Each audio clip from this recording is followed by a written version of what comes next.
Hey everybody, welcome to Fight Night at Virtual Spring Q. We're going to have a duet throwdown right now. We'll explain a little bit more about what that is, but first we want to introduce our particulars. Marco, let's head to slide 2, please. And so this is our esteemed edu-ref tonight for this Q duet between myself and Matt Miller. It's going to be super exciting. Marco, tell us a little bit about yourself. I am the director of story for Digital Promise. My job is to help work with our organization and the schools that we support and have a smart evidence strategies to show the impact of what learning looks like, can look like, and what it has looked like for folks so that we can actually use these stories to help inspire, clarify, model, and hopefully get them tools that they can use to help tell their own stories. Right on. Thank you, Marco. Marco. A little bit about me. Stay on that slide a sec, Marco. I just want to let our audience know that Marco Torres is a guy that I saw presenting way back in 2008 and 2009. And he really changed my opinion. You impacted me greatly in terms of how we make these delivery things work for educators and your perspective. Like, I still remember the keynote where you talked about, in kindergarten, we're in love with the kids. And in middle grades, we're in love with the experience. And then in high school, we start falling in love with the content. And you have some tremendous things that really change the way I work as an educator. And that's part of the reason we have you and the moderator here, because I want you to hang out with Matt Miller. And I don't know that you guys have, and I think you guys are going to have so much fun together. So next slide, please, Marco. Then he's going to have an advantage over you then. Yes. Well, Matt always has an advantage over me. He's got more followers, bigger mail list. He's got 4 books. I have 2. Like, it's not even close. Basically, the format for our duet tonight is each of the contenders has a topic. Each contender will have 5 slides. So Matt and I have each made 5 slides. Here's where the wrinkle comes in. We haven't really practiced or seen each other's slides. We are going to be living in the ether for this. We're going to be winging it.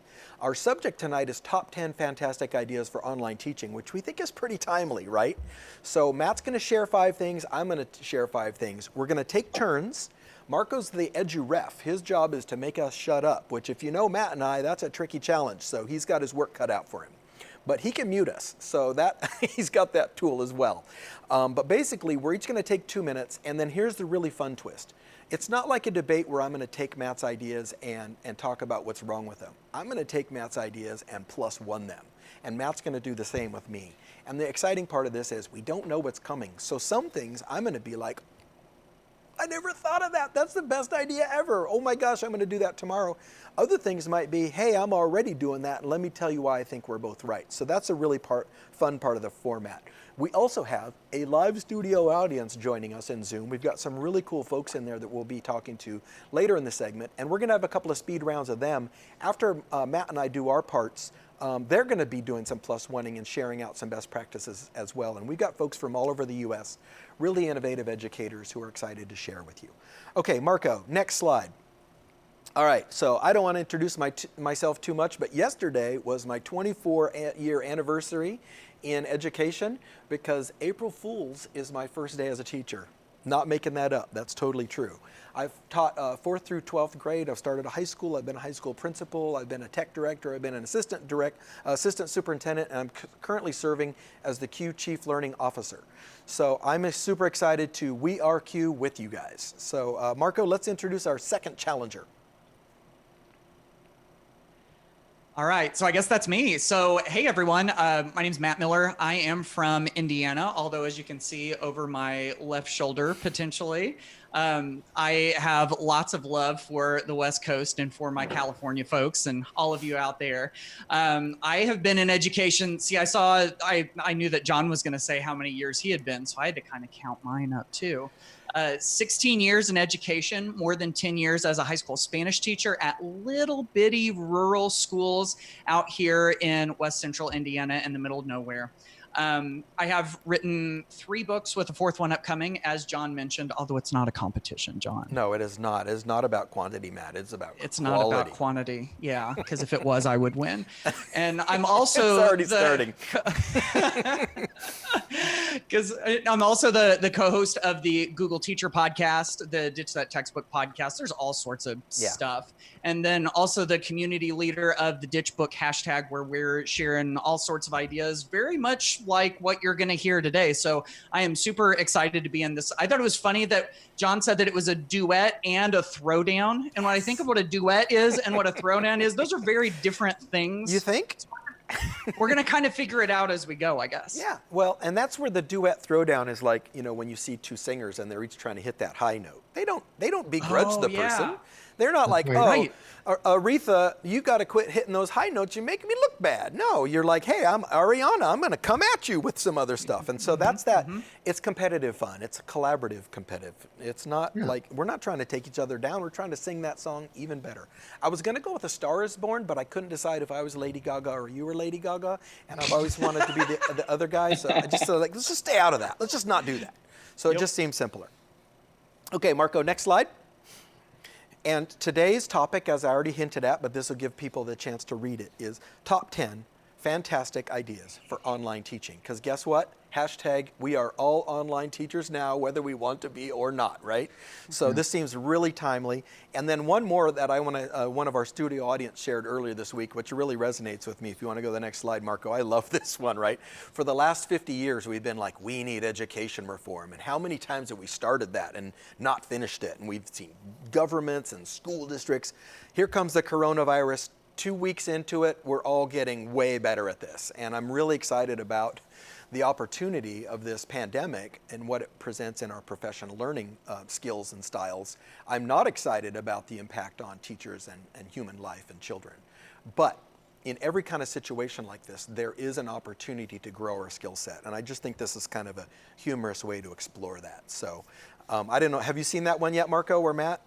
That's my favorite. I think that's my favorite meme that I've seen come out of this. Now, that's a new one for me too. I love it. So Kim gets credit for finding it. I don't think she made it, but I love it. Okay, next slide, Marco. Okay, and then I also like this on a more positive and somber note, and I love this quote by Tony Robbins. Stop being afraid of what could go wrong. Start being excited about what could go right? And there's so many things that could go right about this. Q represents 27,000 educators in California and Nevada. If we come out of this with 40,000 people thinking like this in the terms of ed tech and pedagogy, that is a massive win. Sadly, we'll still only be at 10%, right? But we're twice as many. So that's my take on this. Vernon, would you like to speak to that one real quick? Because I know you're all about that positivity. Absolutely. And so I just want to tell you guys how humbled and honored I am to be with you guys today. Mindset and perspective is everything. And so when we shift to looking at what could go right, it opens up all of these different possibilities. And so as we go through this today, really my guidance is going to be this for everybody, including yours truly, is to just open our minds to what could go right. Well, that's why we got you here, brother. That's that kind of leadership we love right there. What could go right? Okay, Marco, next slide. I think we're just about ready to kick off here. Ooh, is this you? Who threw this in? I love this one. This one was me. Oh, go for it, Matt. Tell us about this. Yeah, so I think a lot of times we do what feels safe to us and what we've always done before. But if we start to find that what we think is safe and comfortable to us is not getting results, maybe what was safe is actually risky. And I think that when a lot of us have approached this whole online learning thing, we're going with what feels safe. We're just trying to go with the status quo. But if it doesn't produce results, then doing that over and over and over again becomes risky. So then it makes you wonder if we flip the switch here on this and you do what feels risky, trying something that's outside of your comfort zone, something that's a little bit different, and it really engages students and it gets their attention again. Maybe what feels risky is actually safe teaching. So safe teaching is risky teaching. This is actually like a good modeling slide for what we're going to be doing, because my thought when I see this, Matt, is that I've been advising teachers this for a decade. The last day of state testing, go crazy. You've got nothing to lose. Right. There's no state testing for the last 2 weeks or 5 weeks. That is a perfect time for teachers to enter the laboratory and do crazy stuff.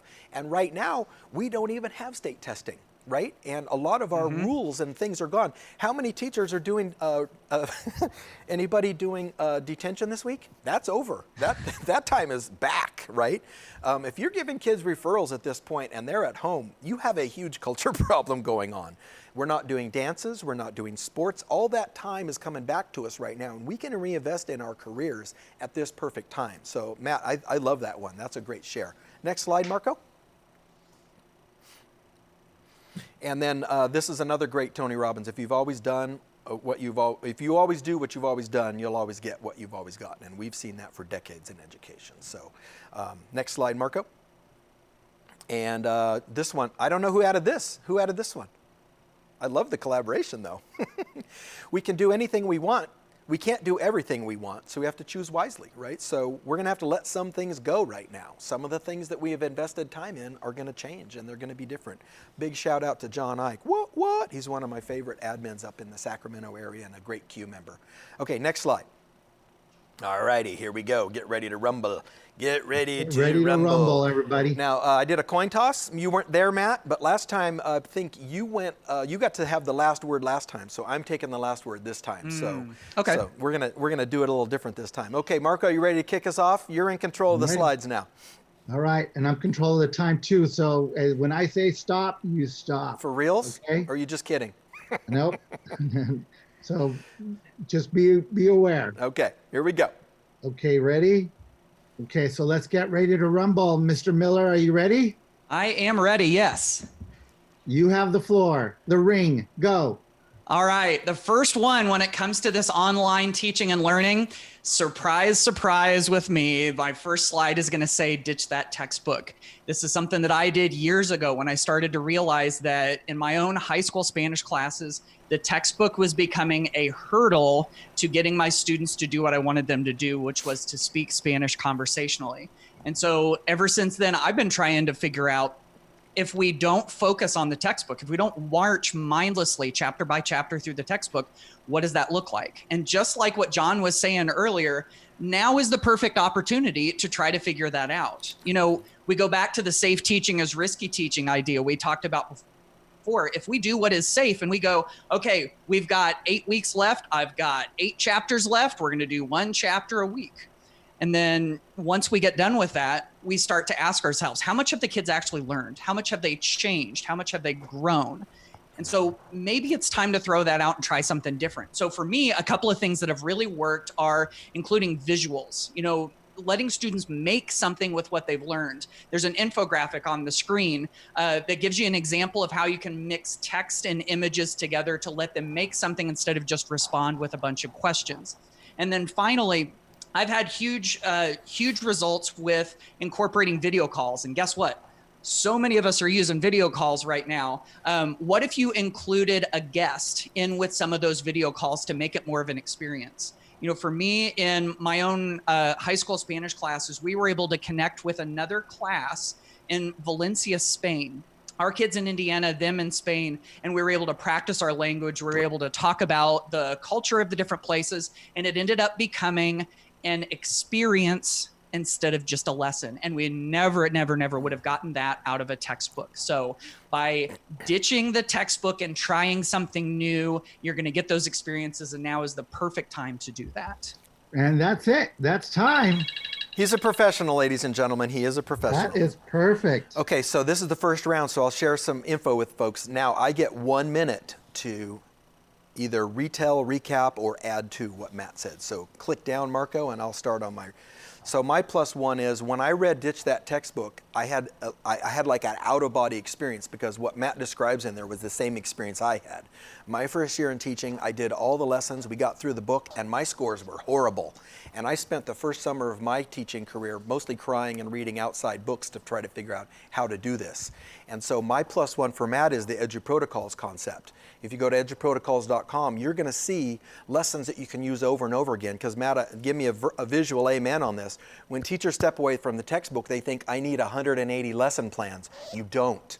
When you take the Madeline Hunter model that Matt shared on his slide, the MH7 that we share at QBold, and you mix that in with EduProtocols, you can use one lesson frame 10, 15, 20 times Kim, who's in this session, is going to tell you that her kids beg for them.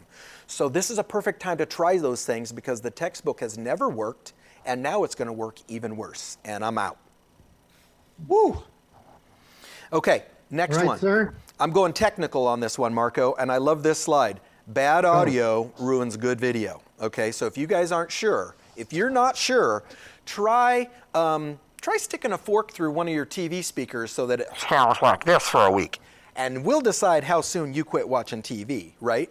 So the key thing as a former video teacher is we used to tell our kids, and James, my video guy, he's like, yeah, I used to tell kids 7 out of 10 of the video, 7/10 of the video is the audio. If the audio is too quiet, if it's blurry, if I can't quite get it, it's not bright enough, it's not loud enough, guess what? You're going to lose people. What you don't want to do as an online teacher is sound like a bad AM radio station. So here's 3 affordable things that I would do. Number 1, if you look on the left, get yourself a USB headset, not the microphone kind with a little plug-in like you would for your phone. USB headset, they're about $30. Sadly, Amazon's taking 10 weeks now, so it might take a while, right? But that little boom mic is going to give you that podcaster sweet audio that your kids will say, he's a pro. He knows what he's doing. Next, for fun, I put in the Pikachu headphones because if you're doing stuff like we're doing, at the very least, have headphones in, just like I have right now. You do not want your computer to be sensing which is you and which is the speakers. That's where you get the weird echo, echo, echo thing or the crunchy background thing. Try to at least use headphones. I know everybody has headphones, and I put the Pikachu ones there in case you need to borrow your kids. Use some headphones. And then the last thing is, for $39, if you like Matt's audio right now, Matt's using a separate microphone. So he's just using his iPhone. The blue microphone, if you've always wanted to start a podcast, that's probably the #1 microphone that podcasters use. It's a whopping $39. Imagine your lessons sounding like podcasts. You guys, you're going to be doing this for 8 to 20 weeks. I'm just telling you. Have good audio. And I'm out. And time's up. Thank you very much. You ready for me, Marco? Yeah, plus one time, brother. All right, this is great. If you're talking about a technical tip here, I think this is a fantastic one.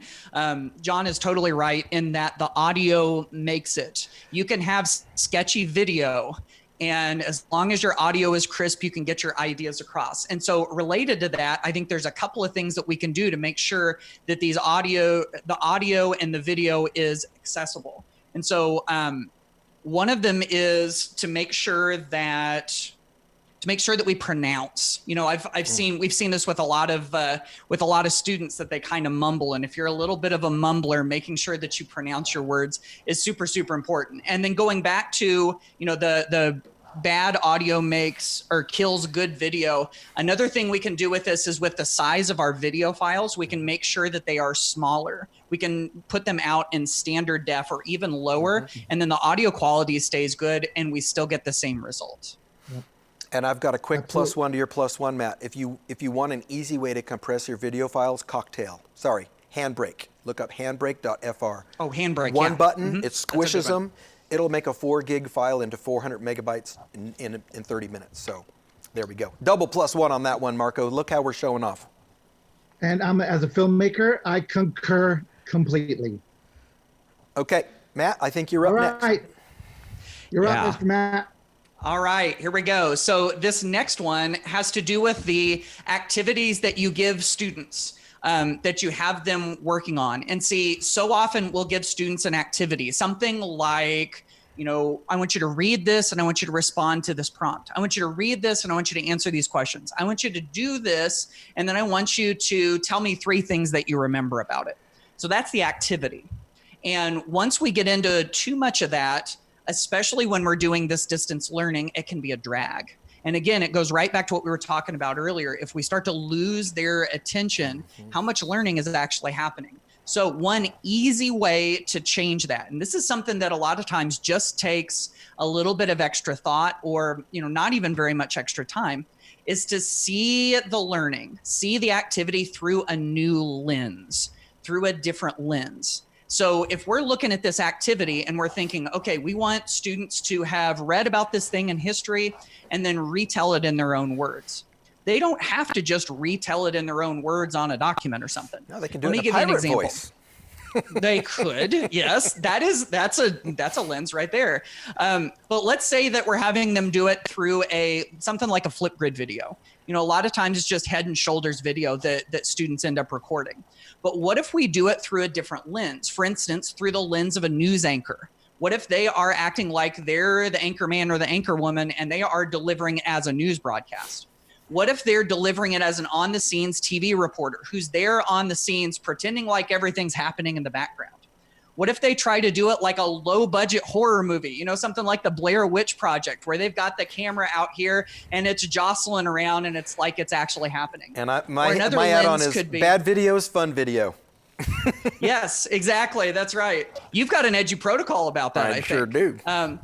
And then even a reality game show like Cash Cab, where someone's asking the questions and they're responding. That's time. Right on. I'm ready to plus one this all day. Ready to plus it. Yeah. So Plus one time. I'm going to do something that's similar but different to Matt, which is make everything a scavenger hunt, you guys. Marco, for EL students, here, find these 9 things in your house in a flip hunt. Say them in English and Spanish. Boom. Interview a family member in English and Spanish, right? Have them tell your life story and then retell it through Google Slides. This little context piece that Matt is sharing is so cool because what's happening is we're not doing this, because here's what we know doesn't work, and I'd love a shout out on this, Game Boy Drew. How do your kids love read the chapter, answer the questions at the end? Dude, that's always ugly.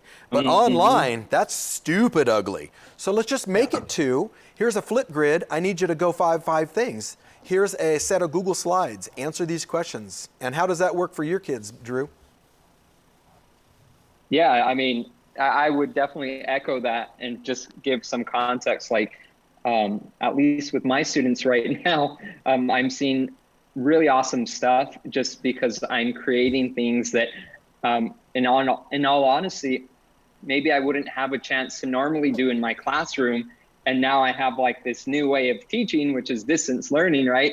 I'm going above and beyond and just kind of, you know, being like a wizard right now in a sense and doing all kinds of crazy things and trying what works. And right now, the assignments that the kids are producing, it's awesome. That's perfect. Okay, Marco, I'm ready to jump into my next slide. And thanks for jumping in, Drew, because you're just proving our point, which is do something goofy right now that you wouldn't normally have time for, or that wouldn't fit in the schedule because of the dance or the assembly or whatever. Dude, you have all that time now. Dude, we got nothing but time right now.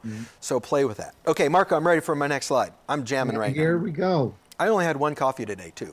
This is shout out to Ed Campos. This is 4 representations, multiple representations of this, the timer in your head. Quick question for the group. Yell out the first number that comes to mind. How long is a Looney Tunes cartoon? Just yell it out. 2 minutes. Other answers? Not bad, Andrew. 4. 6 minutes. 4. They end up being around 11 minutes, you guys, in general. Okay?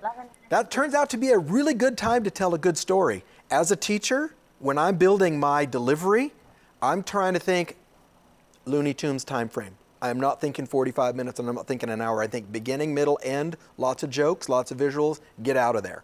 The next section, if you want to move around, by the way, I'm heavily into Ozark right now, so this is also that Ozark startup screen. The next one, the little timer, the circle, okay?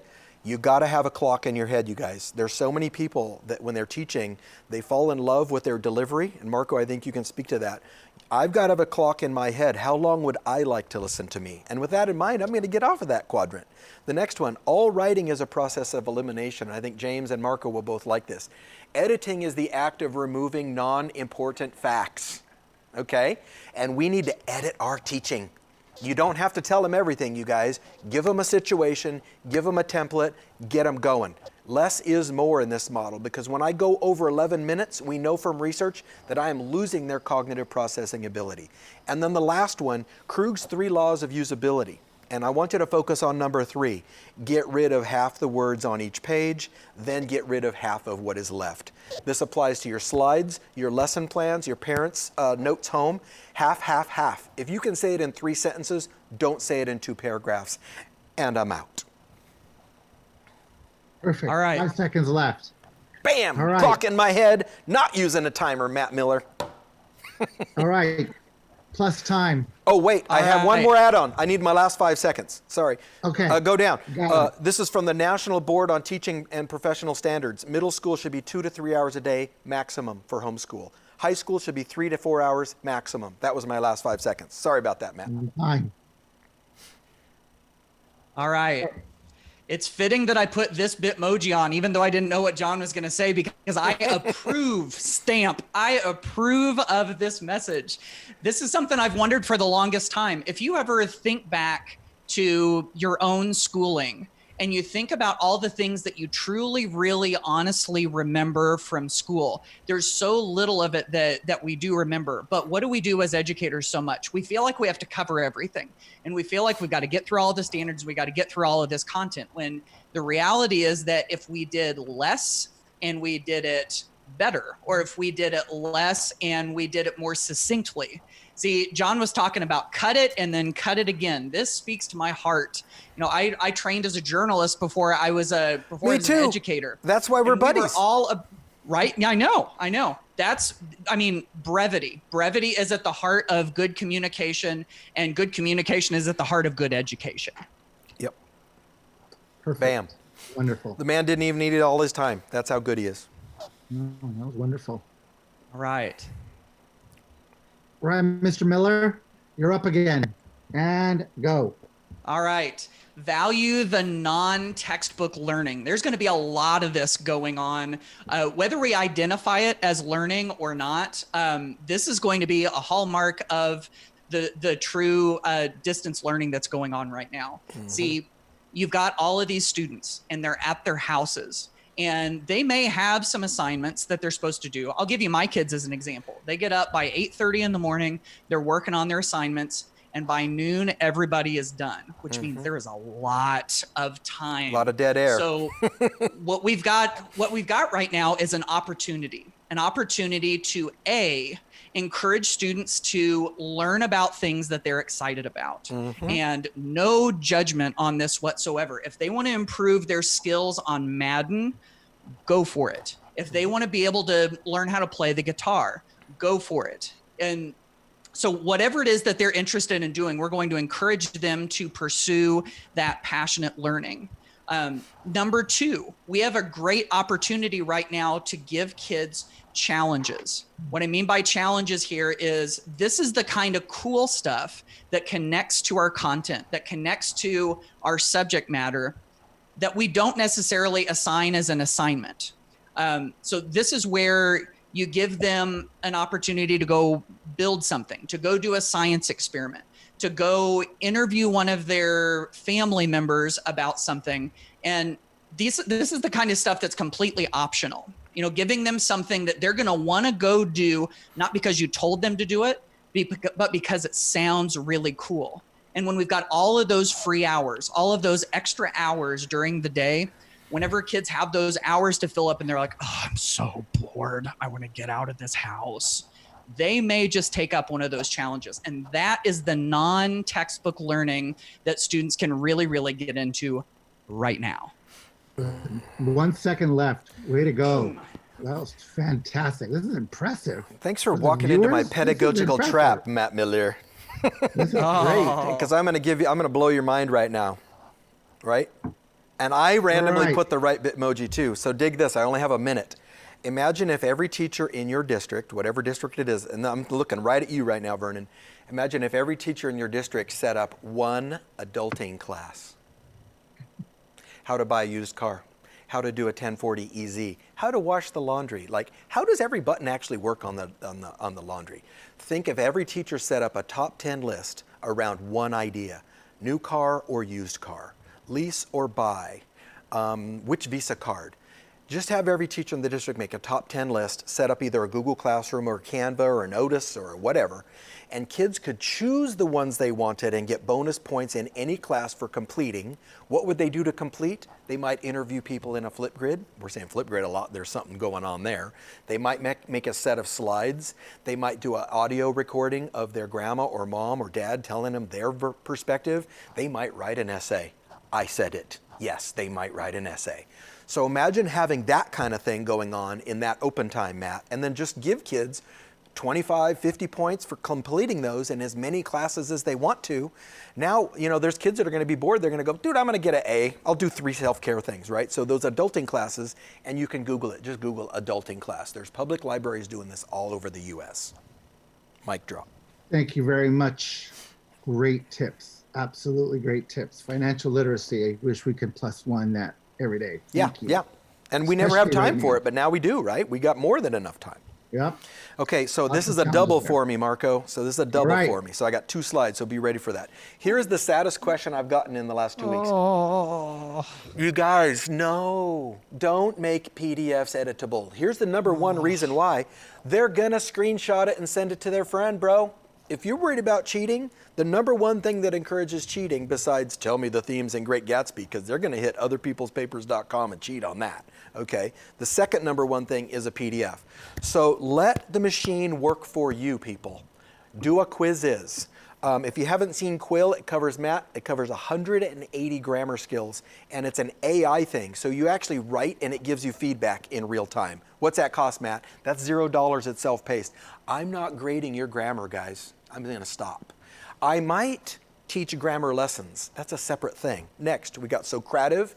You can do mini writes in that. You can just go in and do a short answer. I'll talk more about that in a minute. Nearpod, Pear Deck. I think they're both free right now. Build a quiz and let the kids play through. HyperDocs. Oh my God, why would you not be stealing other people's HyperDocs? Why would you spend the time to make a PDF editable? And then of course, EduProtocols.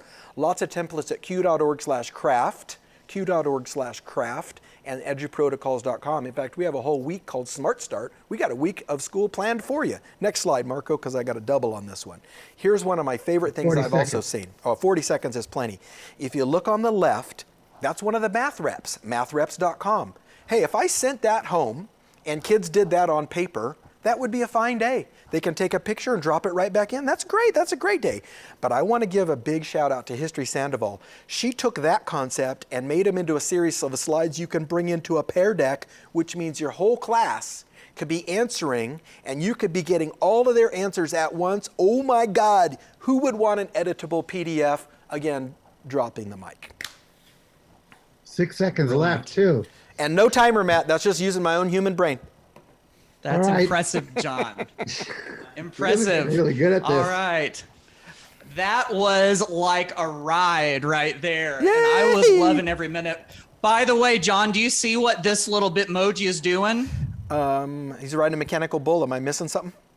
With one hand. Oh, that's beautiful. That's beautiful. Ride it with one hand, which Thank is you. our challenge Thank to the you. bold teachers, right? Somebody Yes. has to ride it with one hand. Yes, exactly. Couldn't agree with John's point here more, that the editable PDF, the fill in the blank PDF it's like what we were saying earlier. If it was bad before, it is rotten awful right now. And this gives us the opportunity to make things more interactive, to to open things up to some new ideas, and just that's the crazy thing. I think what we're going to realize through all of this is that turning in worksheets with blanks filled in doesn't produce learning.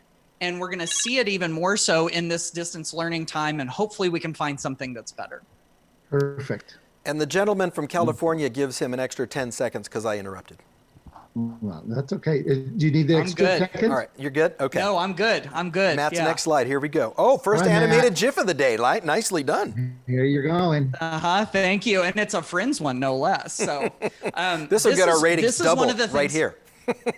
Right, exactly. This is one of the things that I hear the most educators talking about, because so many of us are talking about what are the activities we're going to do? How are we going to engage students in learning?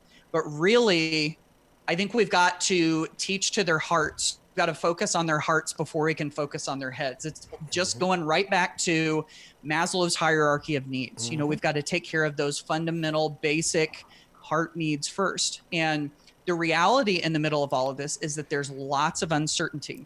We still don't know when this pandemic is going to spike. We don't know how bad it's going to be. And if I'm a kid, I don't know who in my life it's going to affect. It's scary. And then on top of that, I'm not getting to see my friends every single day. I'm not getting to see my teachers. And if you think that they're not sad about missing you, guess what? You're wrong. You're wrong. Because you are a big part of their lives.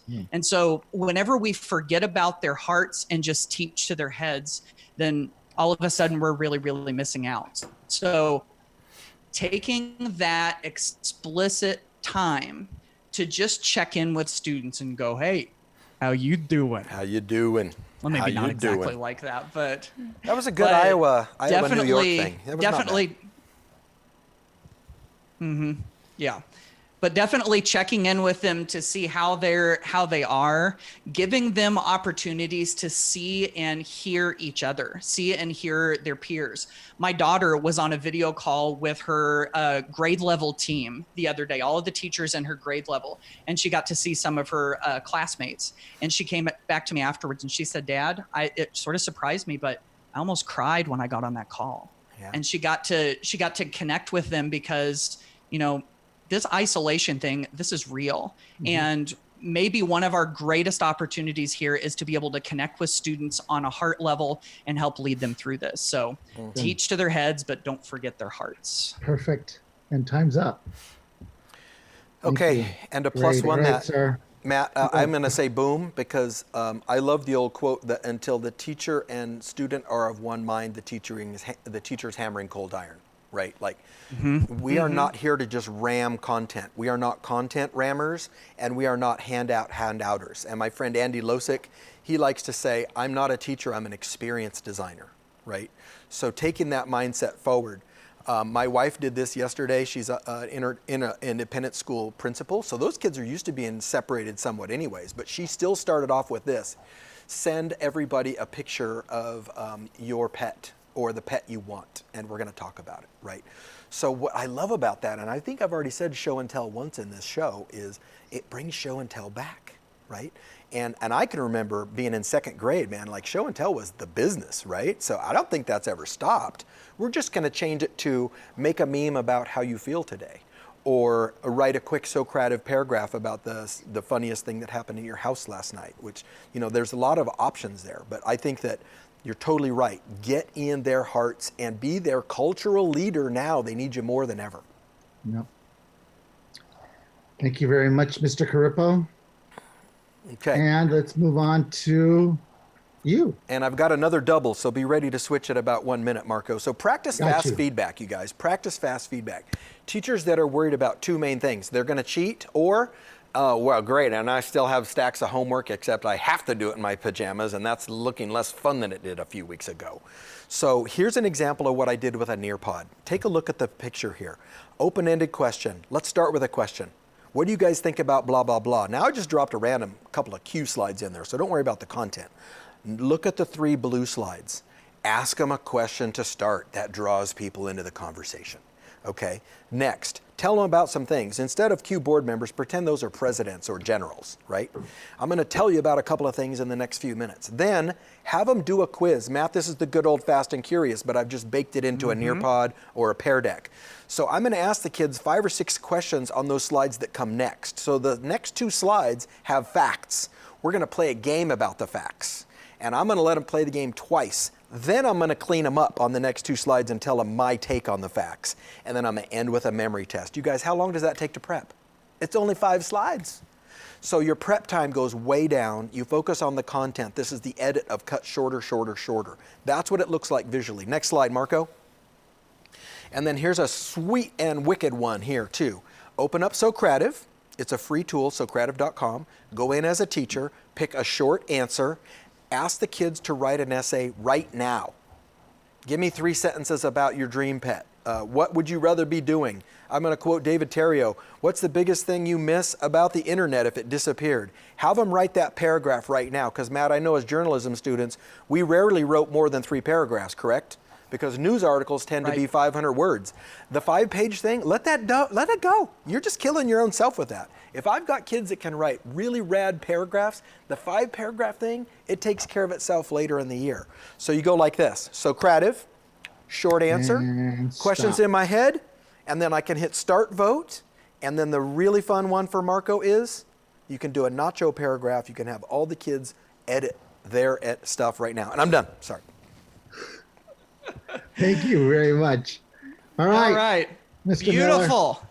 This makes my heart happy right here. This is great. You know, I think for those teachers that are looking, like John, like you said, those teachers that are looking at all of that grading and the feedback is coming back really slow and they're like, man, I still got all of this grading to do. I think the reason that we continue to do it that way is because we've always done assignments with paper and we don't know how to do it otherwise. And paper is slow. Now, Paper's I will bad. say I love my paper. I love it for taking notes. I love it for sketching out ideas and everything. But as far as providing feedback, paper is like what my friend Alice Keeler likes to call autopsy grading, or sorry, autopsy feedback. Right. It's like after it's already done, we're going to give some of the feedback back. So how can we give that feedback in real time when students are still cognitively focused on it, when they're still thinking about it? I think that's a great way to go. Thank you. Thank you. Thank you.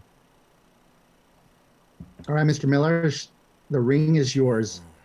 All right. So I'm going to speak to your heart on this one as an educator, because in the middle of all of this distance learning, all of this remote learning that we're trying to figure out, there's probably a ton of overwhelm going on. You know, if you think about it, first thing you had to do was you had to get your class ready to go for Monday. You know, we had to get some assignments up there. So there was panic mode. You know, it's like the break glass in case of emergency type of thing. Then it was, I need to get some more lessons ready for the next couple of weeks or something. And then it was, well, how am I going to figure out more ideas and more things that I can do? And you start to see all of these ideas out there. Mm-hmm. If you've been on social media recently, you know that Twitter is a very buzzy place right now. It is super, super noisy and everybody's got ideas, which is great and which also goes to show how generous we are as educators. But it also makes it really hard for focus. Mm-hmm. And there's a definition I heard once of overwhelm that I thought was really, really helpful. And it's that overwhelm isn't the problem of having too many ideas. It's not knowing where to start. And so if you can identify where to start, if you're feeling overwhelmed by all of this remote learning and not, you know, feeling like you have too much stuff and you don't know what to do, just start someplace. Here are 3 places where you can start. Number 1, start small. Start with something that makes you say, I can do that, and then accomplish it. Number 2, start with impact. Where is a place where you could grow or your students could grow, where there could be incremental impact, where if things got better in this area, everyone would get better. And then number 3, start with passion. If you're excited about something, if students are excited about something, hey, it's hard to argue with passion. That excitement will carry you through. So if you feel overwhelmed, start small, start with impact, or start with passion. Good. And 3 seconds left. And I'm gonna eat my own dog food right now. I'm gonna answer shorter than longer, which is and my plus. Go back one, and we'll just leave Matt slide up. We missed his +1. Basically, edit yourself, which we already shared, right? Do 10-minute things or 5-minute things until you're good, and then you can grow those, right? And do things that are fun first. We don't have state testing. You can let that thing go. Focus on things that you can do well and that you can share with people in smaller settings. Don't build yourself a 3-week project right now, I'm begging you. Do something that takes 10 minutes, 15 minutes. See how it works, and then shut it down. And that's it for my +1. I'm ready for my last one. Let's do this. Okay, Marco, slide 10. There you go, down 1. And then I'm going to actually share somebody else's total idea right now. Kim saw me do a slide maybe 2 years ago that said plan the perfect week and repeat it 32 times. Does that sound familiar, Kim? And then she went ahead and upgraded me. So this is the ultimate +1 if you're looking at it. Kim has made a week of reading, math, writing, language arts, science, and history. And then, so these are some examples. If you look at the left side of the screen there's everything she's doing Monday through Friday right now. And she's got supporting resources. And all you need to know about this is the link, bit.ly, Perfect Week 2020.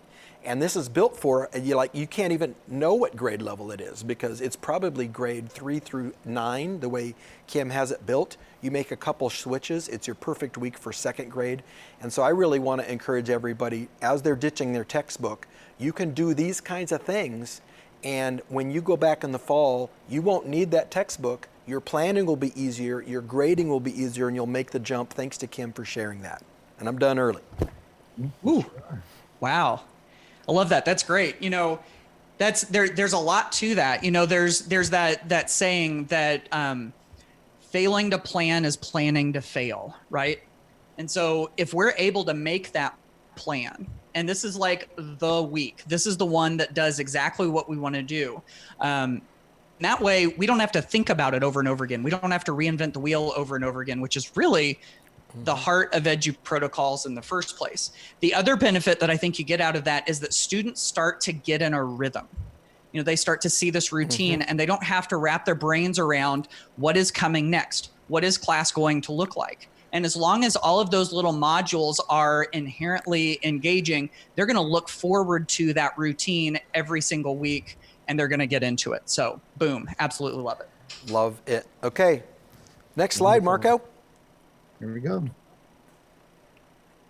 And it is game over. That's our top 10 fantastic ideas for online teaching. Marco, you want to click to the next one so we can decide who the winner is? The winner is all of us.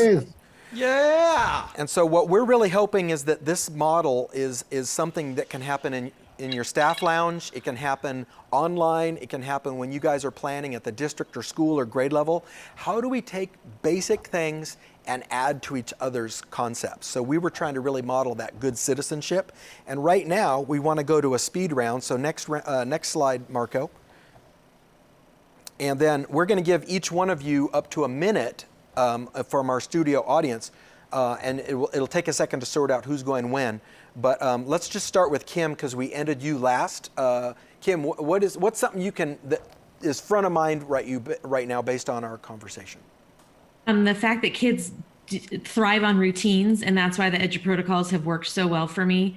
They don't have to figure out the graphic organizer each time. They know exactly what to do.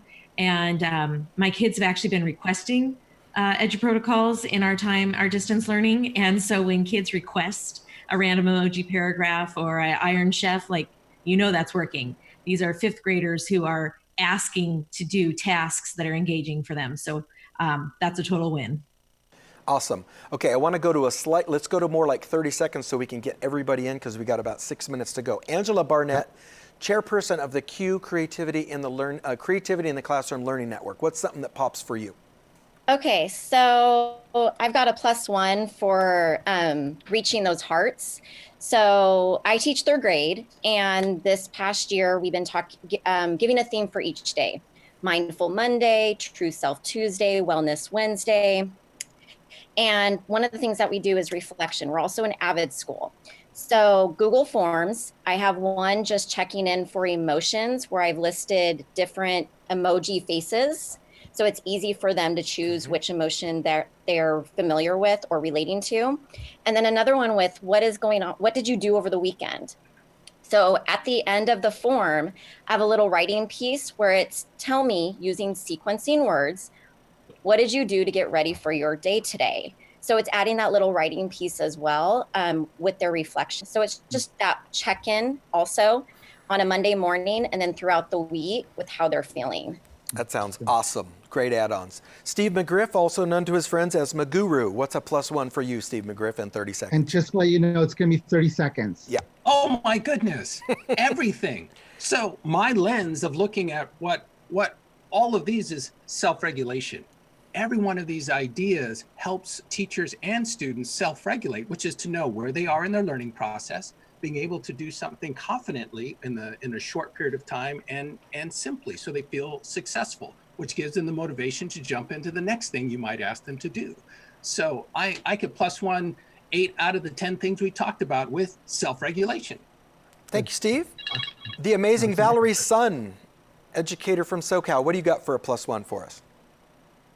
My +1, it's going to be Ditch That Textbook with Matt Miller. As a language teacher, I think it is important for us to bring in authentic resources and authentic texts for our students so that we could also bring in the idea of culture.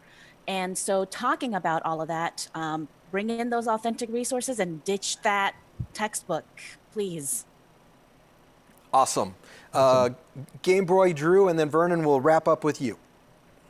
Absolutely. Well, I'm going to echo and +1 Matt's point earlier about social media, we talk a lot about social distancing, but what about social media distancing in a sense right now, right? Simply because I have found myself very overwhelmed lately with everything that's going on social media in terms of what's actually being shared. So I've kind of taken a step back from social media right now, just so I can actually, go back to the roots and go back to the foundation and just kind of keep in mind pedagogy over the product. Love it. Thank Love it. you. Vernon, what do you got for us? All right, two things: differentiation and sustainability of learning. +1 on the different lenses, right? And over the years, what I've shared with teachers at different levels, campus-wide, district-wide, region-wide, and beyond that is this: are we creating memories, right? Mm-hmm. And here's the thing about the lens, the different lenses, that is so phenomenal. Folks, that is unlocking the inner genius and the creativity. Let me go ahead and tell you guys this. When we unlock creativity, we're differentiating. And when we create memories, that's sustainability of learning. How many of us have had kids that we've taught in years past come back to us and tell us, do you remember that lesson 10 years ago when you taught this? And we're sitting there thinking to ourselves, did they remember that? It's because we took the different approaches to learning. I love it, Vernon. Oh my gosh, I'm glad I went with you last. You're perfect. So Marco, next slide. So just to reiterate for everybody, one of our goals here is that, we're in a time of rapid learning right now. And I love this quote by the famous samurai Miyamoto Musashi. It may seem difficult at first, but everything is difficult at first, right? Marco, you got some thoughts for us, and then we'll move towards closing up. I think that what you all discussed today was super important. I mean, I want to plus the particular conversation that you guys shared about the importances of challenges, of small challenges to help you learn. You become a lot more metacognitive when you see people do stuff because you see their process. And that is super important on how people figure things out. And I think that we have tools now that are available. We have people that we can connect with to reduce stress and build community. And I'm really grateful for all of you for your thoughts. Okay, and then one thing I'd like to add to, again, reiterate, is that in your own group, your own work group, you guys can model this. Let's take 10 things we can do better in language arts, or 10 things we can do better in math. We'll each make 5 slides. Matt, how long did it take you to make your slides? I'm guessing 20 minutes, right? Yeah, or less. 5 or 6 things each, and then let's +1 each other. And then let the studio audience go, you know what I'm thinking, just like what Steve McGriff did. It was like, I see a theme here going on. So we're hoping that you guys might take this Duet format out to your events and your districts and model this to some degree. It's pretty easy. It's 10 slides. Last slide, Marco, and then we'll close up our show for Friday night. I hope you guys had a really good time with us. Again, thanks to Marco, thanks to Vernon for jumping in from Texas, Game Boy Drew, Valerie, Steve, Angela, all of you guys, thanks just so much for jumping in. And we're hoping that you'll model some of these activities and behaviors out in your own districts. Any other last words from you, Matt and Marco, as we shut her down?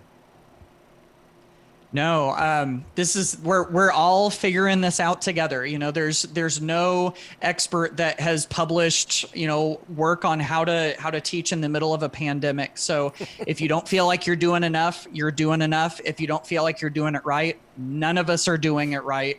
We're just trying to make this as best as possible, so you're in good company. And I start my day and end my day by asking myself, how do we come out of this better? As individuals, as teams, as schools, as teachers, as community leaders. And I think that that's a really good question that keeps me focused on avoiding being sucked down to the challenges of the right now, but thinking about how do we learn every day and so that we can come out of this better. Yeah, and I'll just close it up with a quote my wife has on the refrigerator, which says, there's no one way to be a perfect mom, but there's hundreds of ways to be a great one. And that's right where we're at. Amen. Thanks, everybody. We'll see you on the interwebs. Free resources for Matt and I. Be watching for all of our folks on social media. We are all oversharers, and we're super happy to share and engage with you. And have a great rest of your evening.